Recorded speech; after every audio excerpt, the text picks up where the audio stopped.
Hey there, welcome to Ancestral Recall. I'm your host, Eli Kaplan. Ancestral Recall is a magic show on YouTube that examines more than 20 years of the history of Magic the Gathering. Today, we're finishing our look at Darksteel by examining some of the most broken artifacts of all time, and then we'll give the set a holistic score, because humans love numbers. Last time, we looked at Indestructible, which started in Darksteel and actually made it to Evergreen status. The other major mechanic in this set is Modular, an ability that only appears on artifact creatures. These creatures come into play with a number of +1/+1 counters, and if this creature dies, then its counters can be transferred over to another artifact creature in play. The poster child for this mechanic is Arcbound Ravager, which was the lit match that started the Fire in Standard, and then Extended, and later Modern and Legacy. This card and this deck turned up the heat and made one of the most powerful decks of all time. Ravager could hit for a ton of damage and then transfer its power over to some other artifact creature to finish the opponent off. The big combo was to pair it with Mirrodin's Disciple of the Vault, adding one more point of damage for each artifact sacrificed. Using a combination of artifact lands, cheap creatures with affinity for artifacts such as Frogmite and Mirror Enforcer, and regeneration effects such as Welding Jar to protect creatures from removal, made Affinity a scourge, often killing on turn 4. I mentioned that Ravager was the linchpin for the Affinity deck, and that's true. But what about the other modular creatures? Arcbound Bruiser is a good case study. Now, typically in Magic, Hill Giants, 3/3s, cost 4 mana. They've printed 4 mana 3/3s in a number of colors, including blue with Giant Octopus. Arcbound Bruiser takes the Hill Giant stats and adds 1 more mana so that when it dies, its counters transfer over to someone else. And in other limited formats, this isn't such a big deal, but Mirrodin's a bit unusual in that there's lots of things to transfer those tokens to, and you'll see a lot of decks where, with equipment, you build up a giant, brutal creature. Well, hey, throwing a free block in and then attacking for 3 more next turn, that was a great deal. Arcbound Bruiser was a perfectly acceptable card in Limited because it could chump and then get a little more brutal the next turn. Bruiser was way too high priced for Standard though. Arcbound Worker's 1-drop cost made it good enough to go into constructed Affinity decks. This guy was critical as a 1-drop because if it was sacrificed to Arcbound Ravager, that was a net power increase of 2. 1 for the artifact being sacrificed and 1 for the modular. It's no surprise that this guy and Arcbound Stinger, a 2-mana modular flyer, both got reprinted in Modern Masters to complement Ravager's reprint. Darksteel added a new Slith to Mirrodin's Cycle. This one was 2 mana, like most of its predecessors, but also had modular. This combination of chocolate and peanut butter, mashing up 2 themes, also happened in 5th Dawn, which added Sunburst to modular with Arcbound Wanderer. Neither card really made waves Unlimited, let alone constructed, but they're both fun design propositions. There are more cycles with artifacts. At Common, we have a cycle of Golems with affinity for a basic land type. Spire Golem is the one that got played the most, since it was a win condition for mono blue decks that didn't require them to tap mana for it in the late game. They just have to get to the late game. Ox of the Golems beats a hasty 3/2 on turn 3 if you were running only mountains, was actually pretty relevant in big red decks. Tangle Golem was a good fatty for green decks, and Razor Golem was a good 3-drop for mono white. The worst of the cycle is the cheapest, with Dross Golem counting up the swamps. It is the most affordable, but perversely, its evasion ability is nigh useless in a set with so many artifact creatures. Both Mirrodin and Darksteel tried to go and fix various problem cards in Magic, such as Fireball with its awkward wording. Another cycle in the set tries to fix the horrible Lucky Charm cycles of ABU. Instead of paying 1 for the artifact and 1 for each of the appropriate colors spell played, Angel's Feather, Demon's Horn, Dragon's Claw, Kraken's Eye, and Worm's Tooth, just ask for 2 mana up front, and that's it. Clean, easy, and they help you when your opponent plays a monocolor deck, especially when both people are on the same color. In mono-red mirrors, Dragon's Claw was a game breaker. I like the cycle. Well, it's not that it was powerful, but it was clean. Now that we're done with the cycles, let's start off with the monumental format definer, Ether Vial. This artifact enabled hosts of strategies in Extended, Modern, Legacy, Vintage, and yeah, Standard, by finding a way to get around counterspells by just dumping creatures into play.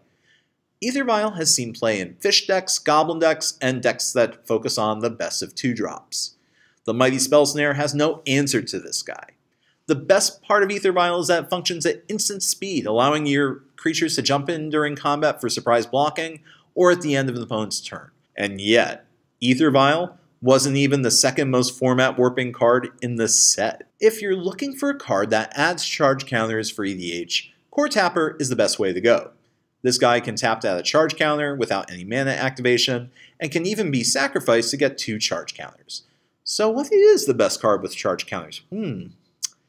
That's a tough one. Right now, I'm going to say Umezawa's Chitte.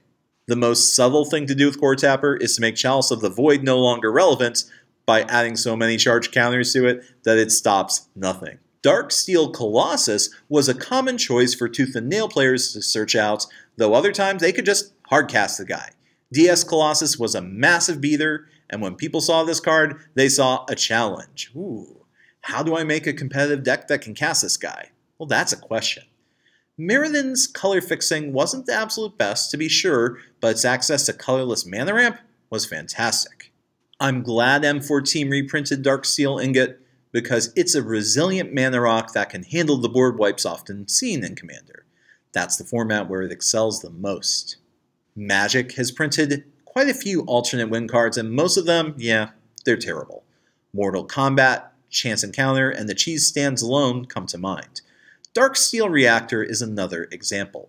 Surviving for 25 turns, unless things like Core Tapper come into play, well, that's a tall order. And I never heard of anyone winning with this card. I've won numerous Battles of Wits, for what's worth, and yeah, I've also won with Odyssey's Mortal Kombat. And when I won that game, yes, shamefully I shouted the card name at the top of my lungs. The guilt is palpable. I once won a draft game of Magic where I played Either of Days. An opponent taking 3 turns in a row is a scary prospect. But you know what's also scary? A 9/8 Flying Trampler. I watched the draft carefully and didn't see a lot of removal, so I felt that as a board card, there were times when I was able to bring it in. And yeah, I won a game with it. But that drawback, that's terrifying.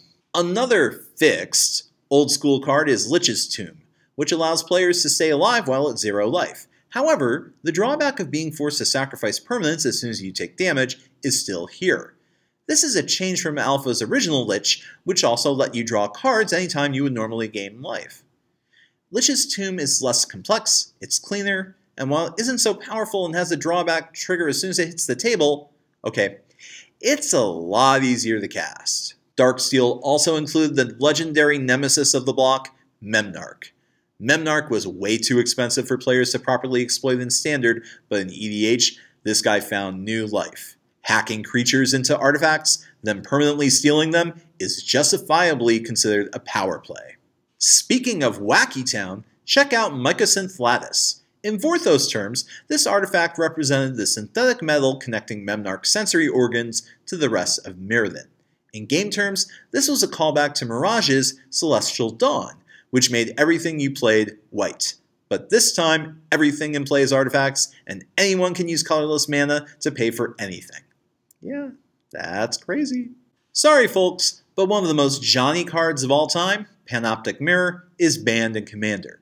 Its 5 mana cost, plus activation, kept it out of Standard for almost the whole of its tenure, but in casual formats, this card is oppressive. Imagine, for 10 mana, just slip a Time Warp under this, and barring a sudden disenchant, the game is over. And that's why it's banned in Commander. For 6 mana, you can Lightning Bolt on all of your turns for free. This costs so much more than Isochron Scepter though, but man, it is really good stuff.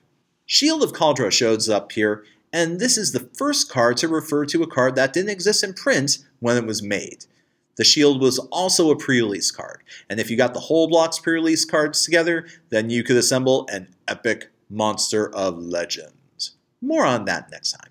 And finally we get to the other totally broken card in Darksteel, Skullclamp. I gotta be clear here. This card was a critical tool in fighting the Scourge of Affinity in Standard, particularly with Tooth and Nail decks, and hey, Goblin decks used it, any creature deck used Skullclamp. Turning X1s into 2 cards for 1 mana past the initial payment was ludicrous. Fifth Dawn's Trinket Mage even let you tutor for this card. So this tool let people fight the big bad of the format, and so for a few months people thought that Skullclamp was fair. But, to be clear, the deck that exploited Skullclamp the most was Affinity. Players had to deal with 3/1 Frogmites attacking on turn 2, and if they did kill it, well, that's just more gas for the Affinity player. It turned chump-blocking Ornithopters into 2 draws. Skullclamp soon got the ban in July 2004, but not before it was allowed to warp the metagame of numerous national championships, and those tournaments were a mess. If you are interested in reading an account from Aaron Forsyth on how Skullclamp came to be, there's a link below. It's a mea culpa story, and I highly recommend it. I know it's really powerful, but I have such bad memories of this card, and I saw how it warped so many formats. I just don't play it, even in Commander. The taste, the memory, it's unpleasant. I hate to sound like a broken record, but Sundering Titan was an amazingly powerful 8-drop. That was unplayable in Standard due to the incredible speed of Affinity until spring of 2004.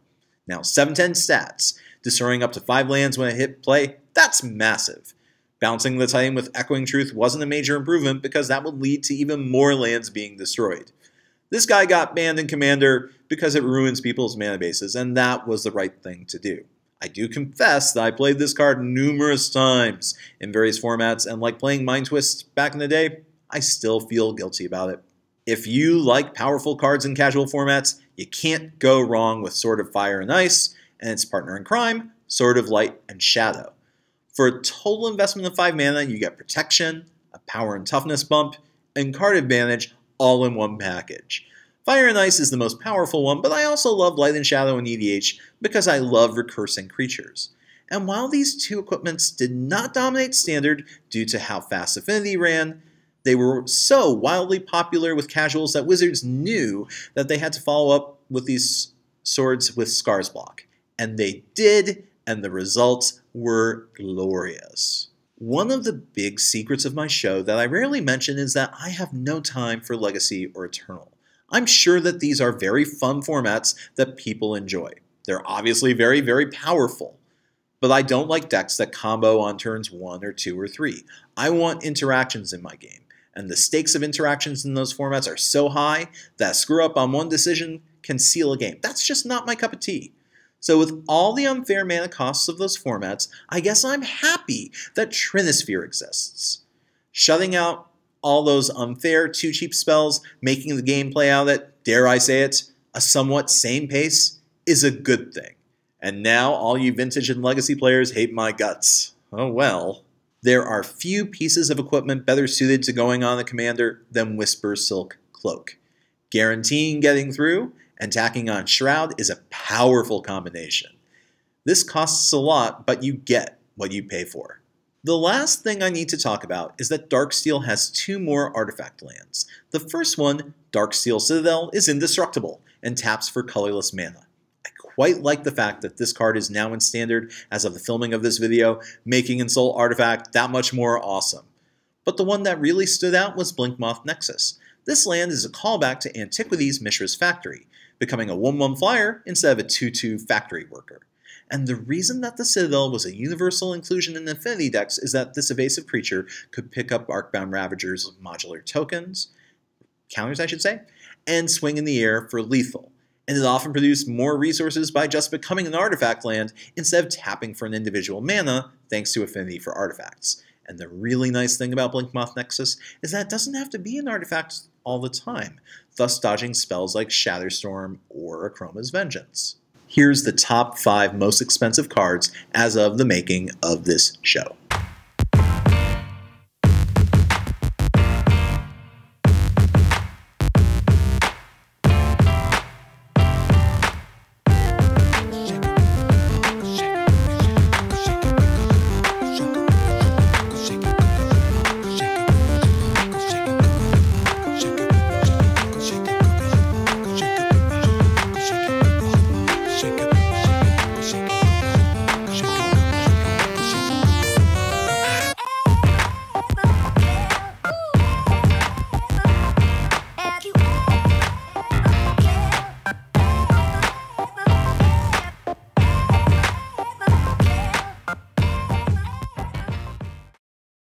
Final verdict.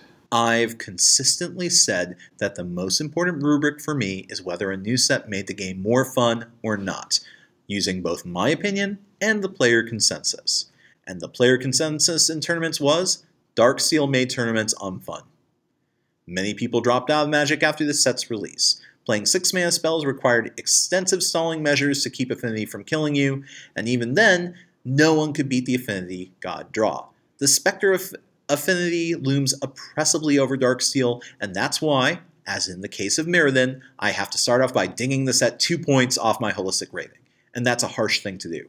But I owe you my honesty. Modular itself was a very insular mechanic, not useful in virtually any other format. And I prefer Persist and Undying, because these two mechanics don't involve as many zone changes.